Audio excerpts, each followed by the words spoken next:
మల్కాజ్గిరి చౌరస్తాలో నువ్వా నేనా తేల్చుకుందాం రా అంటూ సవాల్ విసిరినటువంటి ఎపిసోడ్లో అటువైపుగా మైనంపల్లి హనుమంతరావు, ఇటువైపుగా మండల్ రాధాకృష్ణ యాదవ్. ఎవరి మండల్ రాధాకృష్ణ యాదవ్ సడన్గా ఇంత పెద్ద డైలాగ్ ఇవ్వడము, అది కూడా ఒక అధికార పార్టీ ఎమ్మెల్యే పైనే రా చూసుకుందాం నువ్వెంత నేనంత అంటూ కూడా సవాల్ విసిరి మళ్ళీ వెళ్ళి చౌరస్తాలో కూర్చొని అనుచరుల బృందంతో కలిసి అక్కడ హంగామా క్రియేట్ చేసినటువంటి వ్యక్తి ఎవరు? అసలు ఈ ఎపిసోడ్ ఎందుకు స్టార్ట్ అయింది? ఎందుకు మైనంపల్లి హనుమంతరావుని తిట్టాల్సి వచ్చింది? వీరిద్దరి మధ్యలో పరిచయం ఉందా, శత్రుత్వం ఉందా? మనతో మండల్ రాధాకృష్ణ యాదవ్ ఉన్నాడు. నాకు తెలిసి ఇక్కడికి వచ్చిన వ్యక్తులందరినీ నేను చాలామందిని కనుక్కున్నాను. మండల్ రాధాకృష్ణ యాదవ్ అంటే వాళ్ళ ఇంటికి మీరెందుకు వెళ్తా ఉన్నారు? మీరంటే భయమా, ఆ ప్రేమనా? ప్రేమ, ప్రజల్లో ప్రేమ ఉంది నాకు. అంతేనా? మీరు చెప్తున్నారా? మల్కాజ్గిరి ప్రజలను అడిగి తెలుసుకోండి మీరు. నేను చెప్పడం కాదు. మల్కాజ్గిరికి నేను 40 years నుంచి సర్వీస్ చేస్తున్నాను. 1989 నుంచి నాతో ఆయన సేవలు చేస్తూ ఉన్నాను. ప్రజలు ప్రతి ఫ్యామిలీస్ నా దగ్గరికి వస్తారు. మేము అన్నదమ్ముల పంచాయతీలు నా దగ్గర అవుతాయి. ప్రతి కుటుంబంలో ఏదున్న విషయం రాధన్న దగ్గర పోవాలనుకుంటారు. రాధాకృష్ణ యాదవ్ అన్నారు, ఎవరు రాధన్న అంటారు. నా బుల్లెట్ నేమ్ రాధన్న. అట్లా నా రాధన్న మల్కాజ్గిరిలో పేరు. దాంతోపాటు రాధాకృష్ణ యాదవ్ మా నాన్న పెట్టిన పేరు. ఇప్పటి వరకు మీ పేరు ఎక్కడ వినిపించలేదు, కానీ ఒక్క వీడియో కారణంగా ఇప్పుడు స్టేట్ అంతా అదే అంశం మీద చర్చించుకుంటున్నారు. ఒక అధికార పార్టీ ఎమ్మెల్యే, ఒక బ్యాక్గ్రౌండ్ ఉన్నటువంటి ఎమ్మెల్యేని మీరు డైరెక్ట్ దమ్కి ఇచ్చినటువంటి వీడియో. అధికార పార్టీ ఎమ్మెల్యే కాదైనా మాజీ ఎమ్మెల్యే. మాజీ ఎమ్మెల్యే అని, ఇప్పుడు ప్రజెంట్ ఎమ్మెల్యే అయితే కాదు. కానీ ఆయనకు దమ్కియడం అంటే ఫోన్ కాల్ నేను డైరెక్ట్ ఫ్రెండ్లీగా చేసిన. ఫ్రెండ్లీ చేసి ఏ సాయి, ఈ సాయి ఎవడు అని అడిగా. ఈ సాయి అంటాడు మా అబ్బాయి పైన చేసేసాడని తెలిసింది నాకు. నేను వీడియో చూడలేదు. తెలిస్తే ఆయన వాడు ఎవడు అని అడిగిన. అడిగితే ఆయన రివర్స్ అయ్యాడు. రివర్స్ కావడంతో నేను ఫస్ట్ అన్నానే అన్నా ఆయనని. మర్యాద ఇచ్చే మాట్లాడినా. నాకడే చిన్నోడు ఆయన అన్న ఎందుకంటే ఎమ్మెల్యే స్థాయిలో ఉన్నాడుగా అన్న. అయినా ఏం చేయాలి? అరే ఇట్లా కాదు బ్రదర్, మనం కూర్చొని మాట్లాడడం, చిన్న ఇష్యూ అయింది, ఇది సెటిల్ చేద్దామంటే ఇది అక్కడికే పోయేది. ఈజీ అయిపోయేది. ఈజీ అయ్యేదాన్ని పోయేదాన్ని గొడవలాగా ఇచ్చాడు. గొడవతో పోయేది గొడ్డలకి ఇచ్చింది. అది పద్ధతి, సిస్టమ్. ఆయన సిస్టమ్ ఏంటంటే ఏ మీడియా ముందు ఉన్న ఆయన గొడవలు చేయడం అనేది చాలా హాబీ ఆయనకు. నాకు హాబీ లేదు. వివాదాలు కోరి తెచ్చుకోవడం సృష్టిస్తాడు ఆయన. వివాదం ఎట్లా చేయాలనేది సృష్టిస్తాడు. ఆయన పక్కకున్న వాళ్ళందరూ చెప్తూ ఉంటారు, ఇట్లా చేయి, అట్లా చేయి, ఇట్లా చేయని. మన స్థాయి అది కాదు. మన స్థాయి ఏంది? ఓ స్థాయిలో ఉన్నాం. ఏ స్థాయిలో మాట్లాడాలని ఆ స్థాయిలో మాట్లాడాలి. ఆ స్థాయి అనేది కాదు. చిన్నపిల్లలు చెప్పిన మాటలు వింటాడు ఆయన. ఆ మాటలు విని మర్చిపోతే ఆయన ఇంకా డెవలప్ అవుతాడు. అసలు ఆ రోజు వెంకటేశ్వర స్వామి గుడి సమీపంలో చెక్కు పంపిణీ కార్యక్రమంలో ఏం జరిగింది? ఎవరిపైన దాడి చేశారు? చెక్కు పంపిణీ దగ్గర మనం లేం కదా. మనకు తెలిసిన విషయం ఏంటంటే ఈ టెంపుల్స్కి గవర్నమెంట్ ఇచ్చిన చెక్స్ అవి. యాక్చువల్లీ ఈఓ ఇస్తే సరిపోతుంది. అక్కడ ఎమ్మెల్యే అవసరం లేదు, మాజీ ఎమ్మెల్యే అవసరం లేదు, వాళ్ళ కాంగ్రెస్ రాజకీయ నాయకులే అవసరం లేదు. టెంపుల్ కమిటీ వెళ్ళి తెచ్చుకోవచ్చు. అది ఈజీ పనికి వీళ్ళు కాంగ్రెస్ వెళ్ళారు, బీఆర్ఎస్ వాళ్ళు వచ్చారు, బీజేపీలు కూడా వచ్చారు. ఈ గొడవ మొదలైంది. టార్గెట్ ఆల్మోస్ట్ ఆయన పెట్టిన ప్రోగ్రామే టార్గెట్. సిస్టమ్ చెక్కుల పంపిణీలో టార్గెట్ చేసిన ఇద్దరిని. ఆ ఇద్దరు జగదీష్ గౌడ్, రాము యాదవ్, ఓ మాజీ కార్పొరేటర్, ప్రజెంట్ కార్పొరేటర్. వాళ్ళ మీద దాడి పెట్టుకుని ప్లాన్ అయినా. ఆయన ఎక్కడైనా మనుషులను పెట్టి అరేంజ్ చేస్తాడు. ఈ ప్లాన్ చేయాలి, జరగాలి అంటే జరగాలి. అది పద్ధతి కాదు. గెలిచినాక స్థాయి హోదా ఉన్నప్పుడు ఆ హోదా తగ్గట్టు పని చేస్తే హ్యాపీ ఫీల్ అవుతారు అందరు ప్రజలు. నువ్వు ఈయన మంచి పని చేస్తావని అది ఫీల్ వాళ్ళు ప్రజలు. మన 52,000 మెజార్టీ వచ్చిందంటే రాజశేఖర రెడ్డి గుట్టిగా రాడే. నువ్వు చేసుకున్న లెక్కలు బట్టే, ప్రవర్తన బట్టే ఆయన అన్ని ఓట్ల మెజార్టీతో గెలిచాడు. కాబట్టి ఆయన ఇప్పుడే కానీ ఇక ముందే కానీ రేపు మల్కాజ్గిరి ఫ్యూచర్ అయితే మేము రానియలేము. మల్కాజ్గిరి కానీ నిలబడ్డా గెలవలేము. ఎందుకంటే మాతో ఫ్రెండ్షిప్ మంచిగా లేనప్పుడు ఇంకెందుకు రాణిస్తున్నాం? ఆయన ఫ్రెండ్షిప్ కోరుకోవాలి, అందరితోటి ప్రేమ కోరుకోవాలి, ప్రేమతో గెలవాలి. అది ముఖ్యం. అది లేదా ఆయన దగ్గర. ఈ వీడియో మాట్లాడుతున్న తరుణంలో రా నేను ఆఫీస్లోనే ఉందో చూసుకుందాం నువ్వేం సంగతి అని మీరు వస్తున్నా మీ ఆఫీస్ కానీ అతని కొడుకు ఆఫీస్ కనిలే, అతని కొడుకుతో నేను మాట్లాడలే. ఆఫీస్కి వెళ్ళి బస్ స్టాండ్ రా అంటే వస్తాను. ఆడికి కూడా ఆడికి ఆయన కూడా ముందు నేను పోయినా. పోతే పోలీస్ ఆఫీసర్లు అందరూ 100 మందిని పెట్టాడు. వాళ్ళు నన్ను వెళ్ళిపోన్నారు. ఎవరు అరెస్ట్ చేస్తున్నారు. నా ఆఫీస్ వచ్చి మళ్ళీ కూర్చున్నాను. ఇక హౌస్ అరెస్ట్ చేసింది నన్ను. అతను వచ్చాడు, అటు మాజీ ఎమ్మెల్యే వచ్చిండు, తర్వాత మాజీ ఎమ్మెల్యే ఫస్ట్ వాళ్ళ కొడుకు వచ్చిండు, తర్వాత ఆయన వచ్చిండు. వచ్చి ఏం చేసి హంగామా చేసిండు. ఫస్ట్ 40 కార్లు పెట్టిరు, హంగామా సృష్టించారు. ఆ సృష్టించే పద్ధతి కాదు. ఇప్పుడు పేషెంట్ వస్తాడు, హార్ట్ పేషెంట్, ఏదో పేషెంట్ అయ్యి అంబులెన్స్ పోతుంది. ఆ టైంలో ఎట్లుంటుంది ఇన్సిడెంట్? దూలపల్లికి వెళ్ళి మల్కేర్ దాకా రావాలి. ఆ ర్యాలీలో ఎంతమందికి ఎఫెక్ట్ అవుతుంది? ప్రజలకే నువ్వు సేవ చేసేవాడు, ప్రజలకే ఏమైనా. ఒకవేళ మీరు అన్న సవాల్కి మీరు అక్కడ కుర్చీ చేసుకొని కూర్చున్న కొన్ని వీడియోలు వైరల్ అవుతున్నాయి, మీ క్యాడర్ అంతా వివిధ పార్టీ నాయకులు. అదే సమయంలో అవతల వైపు హనుమంతరావు వచ్చిన వాళ్ళ కొడుకు వచ్చిన అక్కడ పరిస్థితులు ఏముండేది? అయ్యేదే మీరు కొడుతుండేనా? అయ్యేదే కదా, కొట్టేవాళ్ళే. మా మీద చేయనప్పుడు ఇంకోటి చేయలేదా? అంటే కొట్టడానికే పోయారు, మాట్లాడడానికి కాదు. నేను పోయింది ఆయన దగ్గర నుంచి పోలే ఆడికి. ఆయన వెళ్ళిపోయినాకనే పోయినా. ఆయన మల్కాజ్ నుంచి వెళ్ళిపోయిన తర్వాతనే నేను అక్కడికి వెళ్ళిన. మల్కాజ్ నుంచి వెళ్ళిపోయిన తర్వాత ఏసీపీ సిఏ గారు నా దగ్గర ఉన్నారు, వాళ్ళని పర్మిషన్ తీసుకుని అలాగపోయినా. అసలు ఇదేం సంస్కృతి అండి? మల్కాజ్గిరి సిటీకి చాలా దగ్గరగా ఉన్న ప్రాంతం, మంచి మంచి రాజకీయ నాయకులు స్థానం ఇచ్చిన ప్రాంతం ఇది. ఈ రౌడీ ఏంది, రాజకీయాలు ఏంది, కొట్టుకోవడాలు ఏంది, 40 మంది 40 కార్లు రోడ్డు మీద ఆయన షో చేయడం ఏంది, కూర్చొని సవాల్ చేయడం ఏంది, రౌడీ షీట్ ఓపెన్ చేయాలని, పీడీ యాక్ట్లు ఓపెన్ చేయాలని, ఏంటి రాజకీయాలు ఎక్కడ మల్కాజ్గిరి దారి తీస్తుంది? ఆయన ఉద్దేశం ఏంటంటే మల్కాజ్గిరికి గత సంవత్సరం చూస్తున్నాం ఎలక్షన్స్ మంచిగా మాకు తెలివి మంచిగా వచ్చినాక సాయన్న ఉండే 15 సంవత్సరాలు చేశాడు. చిన్న ఇష్యూ జరగలేదు మా దగ్గర. క్యాడర్లో 15 సంవత్సరాలు గెలిచాడు ఆయన. హోందాగా గెలిచాడు, హోందాగా ర్యాలీలు తీశాడు. ఎన్నో కార్యకర్తల గొడవలు ఉంటే కార్యకర్తలు ఎక్కడ వాళ్ళు నేర్మిటి పెట్టాడు, మల్కే పెట్టాడు. ఎవరు వాళ్ళు సాల్వ్ చేసుకుని వచ్చాడు ఆయన. ఆయన 15 ఏళ్ళు వేయలేడు, డబ్బు సంపాదించలేదు, ల్యాండ్ కబ్జాలు చేయలే ఆయన. ఈరోజు ఈయన అన్ని ల్యాండ్ కబ్జాలు అయినాయి. ఏం చేస్తున్నాయి? అన్ని కబ్జాలే. ఆడ బ్లూ షీట్లు వేయాలి, ఈ బ్లూ షీట్లు వేయాలి. ఈ బ్లూ షీట్లు వేసుకుంటూ పోతే ఎట్లా? ఎవరిదో జాగాలు నువ్వు వేసుకుని పోతుంటే ఎట్లా? ప్రజలకు సేవ చేస్తూ ప్రజలకు సేవ చేయాలి, అంతేగాని ల్యాండ్ గ్రాబింగ్. నన్ను అన్నాడు నువ్వు బ్రోకర్ అని. అరే నేను బ్రోకర్ ఎందుకు అవుతారా? నేను ఇప్పుడు వచ్చి అడిగినా అనరా? నేను ఎవరిని అడగలేదు. నేనేమంటున్నా, నువ్వు మంచిగా ఉండు ఫస్ట్. ఎమ్మెల్యే హోదాలో ఉన్నాడు, నువ్వు మంచిగా ఉండు. నీ ప్రవర్తన, నీ బిహేవియర్ నీ కొడుకు కూడా వస్తుంది అట్లనే. ఏం ప్రయోజనం? ఇలా నీ కొడుకు ఏమంటుండు? మెదక్లో అట్లనే చేస్తుండు. ఈడొచ్చి హంగామా చేసి కార్ల మీద కూర్చొని ఓ సీఏ హోదాలో ఉన్నాడు, మేము రెస్పెక్ట్ ఇచ్చినాం. నువ్వు హోదా ఉండి కూడా రెస్పెక్ట్ ఇస్తారు కంటే అది తప్పు కదా. ఈ ఇష్యూ తర్వాత ఆల్ పార్టీ నాయకులు వచ్చి మండల రాధాకృష్ణ దగ్గర కూర్చొని ఏం జరిగింది అన్న సిచ్యువేషన్ని మీకు ఎక్స్ప్లెయిన్ చేస్తారు. మీరు ఇమీడియట్గా మైనంపల్లి హనుమంతరావుకి ఫోన్ చేశారు. ఆ కన్వర్సేషన్లోనే ఎందుకు ఇంత ఆవేశంలో ఉన్నాయారు? మీరే అక్కడ ఆగ్రహాన్ని వ్యక్తం చేసినట్టు కనబడుతుంది. లేదు, నేను చేయలేదు. నేను ఒక సాయిని అడిగా. ఇప్పుడు నీ కార్యకర్త అయినా నా కార్యకర్త నువ్వు తిరిగితే నేను చెప్తా, అదే భయ్ ఇట్లా చేసిన తప్పైంది, నేను కూర్చోబెట్టి మాట్లాడతా అని నేను చెప్తా. అట్లాంటి కేసు ఎన్నో వేల కేసులు చేసినా సాల్వ్. లోకల్ పిల్లలు కొట్లాడితే వాళ్ళని ఎంపీసీలు కూర్చోబెట్టి కాంప్రమైజ్ చేసిన లెక్కలు మా దగ్గర. ఇట్లా గొడవలు చేసుకుని లెక్కలు లేవు. కావాలని క్రియేట్ చేసి వాని మీద ఈయన మీకు చెప్పుకోవడం అని ఉండదు మా దగ్గర. కూర్చోబెట్టి సంజాసి నువ్వు నావాడే, నువ్వు ఈయన నావాడే అని చెప్పిన పంచాయతీ మా దగ్గర వేలు ఉంటాయి, వేల సంఖ్య. ఇదే ఆఫీస్ ఇంతకంటే చిన్న ఆఫీస్ ఉన్న దగ్గర ఇది 2005 నుంచి ఇంత పెద్ద ఆఫీస్ పెట్టుకున్నా. అప్పటి నుంచి కూడా చేస్తాను. ఇక ప్రతి పంచాయతీ, జాగాల పంచాయతీలు అయితే అన్ని పంచాయతీలు చేయగలుగుతున్నాయి. మీరు ఎక్కడైనా ఎందుకు మైనంపల్లితో అట్లా మాట్లాడుతామని చెప్తున్నారు, కానీ మీ అన్న కొడుకు మీ అక్క కొడుకు మీద దాడైన విషయం బయటికి చెప్పట్లేదు. మా అన్న కొడుకు దాడైన, మా అన్న కొడుకు కొట్టలేదు. మా అన్న కొడుకు దగ్గరకు వచ్చినందుకే మండల రాధాకృష్ణ ఇన్వాల్వ్ అయ్యిండు. తప్పది. నేను ఒక చిన్న పార్టీకి పోయినా, ఆ గెట్ టుగెదర్ దోస్తులు చేస్తే ఆడికి పోయినా, ఆడనే నాకు తెలిసింది.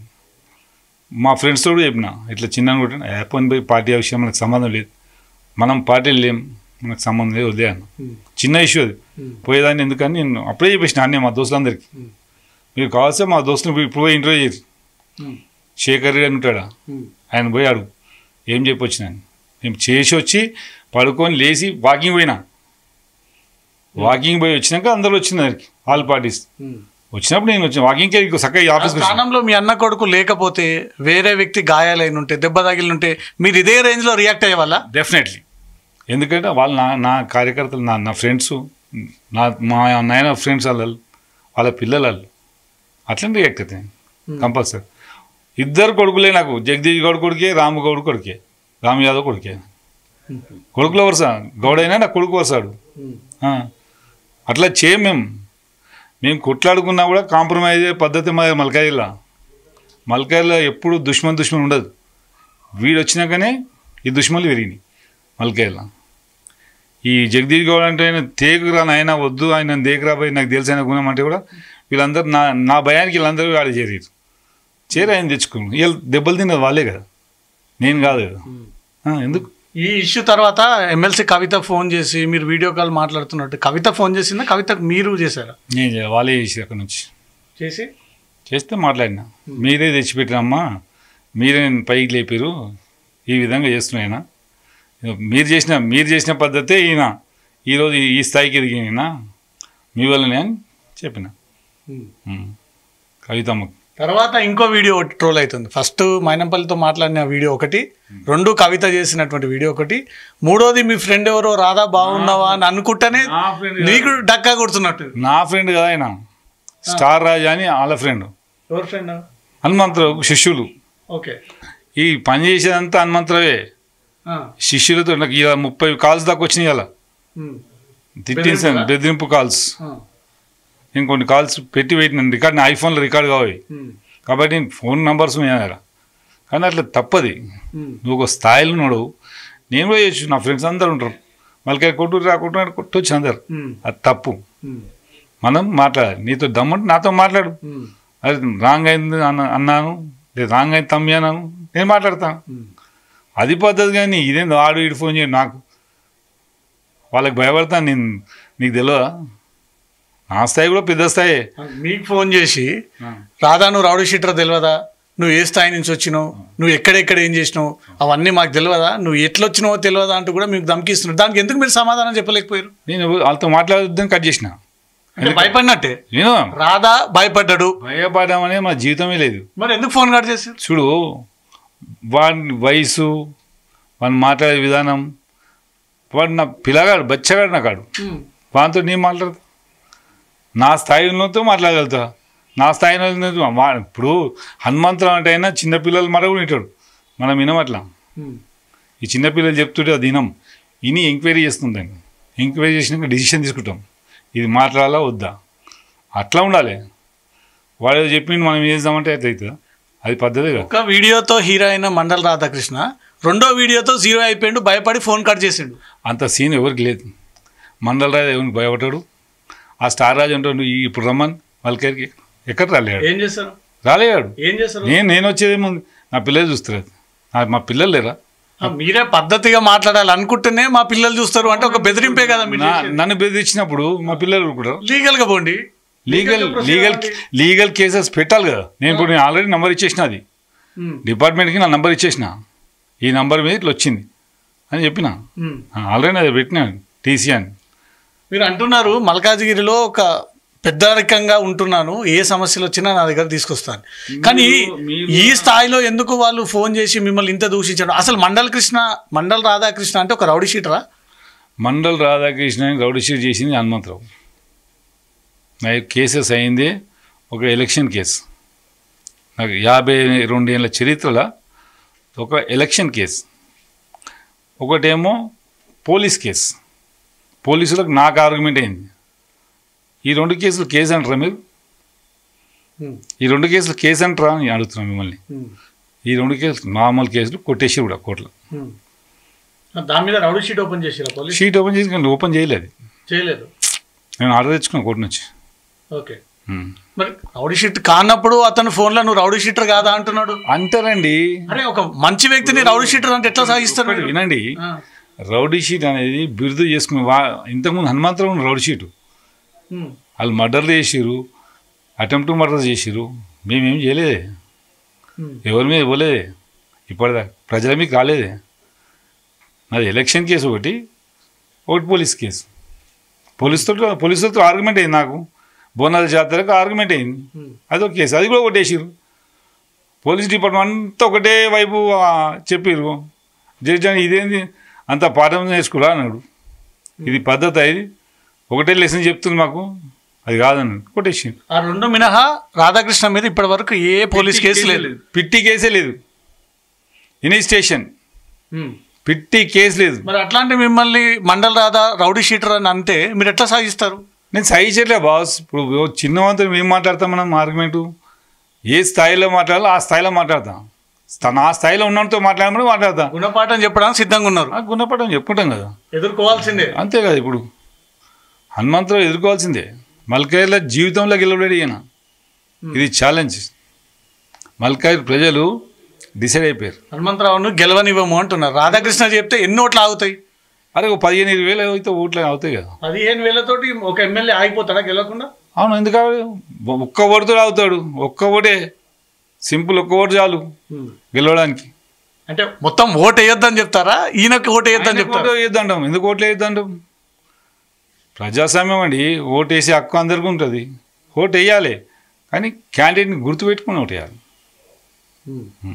క్యాండిడేట్ మంచి, ఏ క్యాండిడేట్ మంచోడు ఏందనేది మన రాజశేఖర్ చూపించాడు కదా. 52,000 మెజారిటీతోటి ఆయన గెలిచాడు కదా. ఏం చెప్తారు మైనంపల్లి హనుమంతరావు మీద? ఆయన వ్యక్తిగతంగా, ఆయన ఆలోచన విధానము, ఆయన రాజకీయాలు. ఆయన భక్తుడేమో, ఆయన భక్తుడు.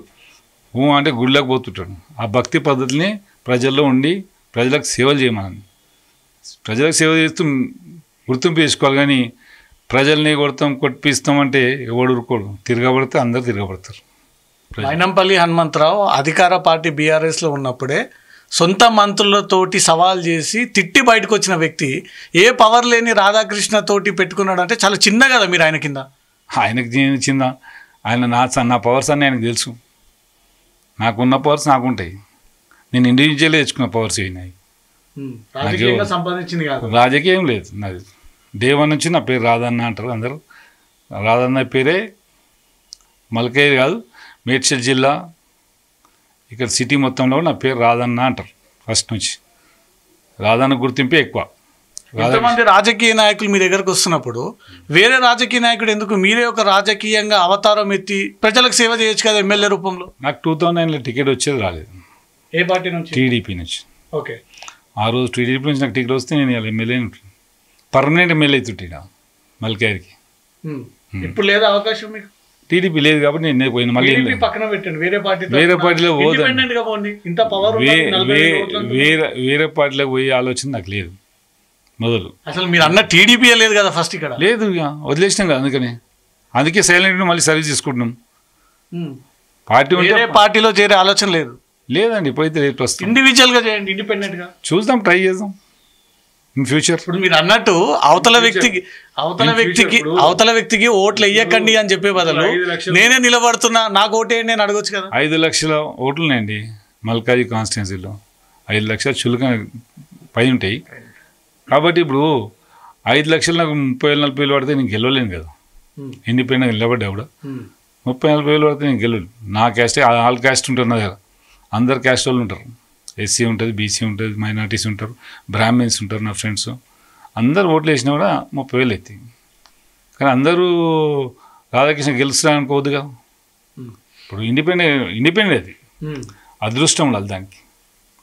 మనం నుదుట కూడా భగవంతుడు రాయాలి. మిమ్మల్ని చాలా రెచ్చగొడుతున్నారు. నాకు ఆ వీడియో చూస్తే అర్థమైంది, నీ వయసు అయిపోయింది, తెల్లగడ్డం వచ్చింది, తెల్లెంటికలు వచ్చింది, నువ్వేం చేయగలుగుతావు ఇప్పుడు, నీకు శాతం అవుతుందా అని ఒక రకంగా మిమ్మల్ని రెచ్చగొడుతున్నారు. ఎందుకు గ్రహించట్లేదు మీరు? ఇప్పుడు ఇది 15 ఏళ్ళు నేను వచ్చి ఇవాళ రాలేదు. నాకు 45 ఇయర్స్కి వచ్చింది. 48 ఇయర్స్లో నేను చాలా పెళ్ళిళ్ళు చేసిన. నాకు చాలా టెన్షన్స్ ఉండే. మా నాయన చనిపోయిన 1 ఇయర్ని 3 మంత్స్లోనే. అన్ని బాధ్యతలు నాకే. బాధ్యతలను సహించుకుంటూ వాళ్ళ పెళ్ళిళ్ళు చేసుకుంటూ ఈ స్థాయికి వచ్చినా చాలా. నాకు ఇదే దేవుడు ఇచ్చిన లైఫ్, ఇదే ఎంజాయ్ చేస్తా. ఎక్కువ సంపాదించి ఏం చేసేది లేదు, ఉరుకులాడేది లేదు, ఆశలు కూడా లేవు నాకు. ఉన్నక్కడికి చాలు నాకు. ఎందుకు చిన్న జీవితం, పుట్టుకతో ఏం తెచ్చుకోలేదు, పోయేటప్పుడు తీసుకోలేదు లేదు, హ్యాపీగా ఉన్నాం. మైనంపల్లికి సవాల్ వేసిన తర్వాత రాధన్న పొలిటికల్గా రావాలి, నిలబడాలి, గెలవాలి, గెలిపించుకుంటాం అన్నప్పుడు మీరు ఇంత కూల్గా ఉన్నారు. నాకు రాజకీయాలు వద్దంటున్నారు. కూల్ అంటే రాజకీయం వద్దని లేకుండే నాకు ఉద్దేశం. నేను రాజకీయం మా పిల్లలు చెప్తే కూడా నేను అన్న ఉండాలని నాకు వద్దున్నాను. ఇప్పుడు అయిపోయింది, చాలా మంచిగా ఎంజాయ్ చేస్తున్నాను, హ్యాపీగా ఉన్నాను. హ్యాపీ లైఫ్ లీడ్ చేద్దాం కొద్ది రోజులు. మళ్ళీ టైం వచ్చింది, ఇది ఈ టైంలో మళ్ళీ లేచింది అది. కానీ లేపుదాం దానికి, అదృష్టం వస్తే ఇట్లా బతుకుతాయేమో భగవంతుడు, అంతే. సిద్ధంగా ఉన్నారు? సిద్ధంగానే ఉంటా, దేనికైనా సిద్ధం.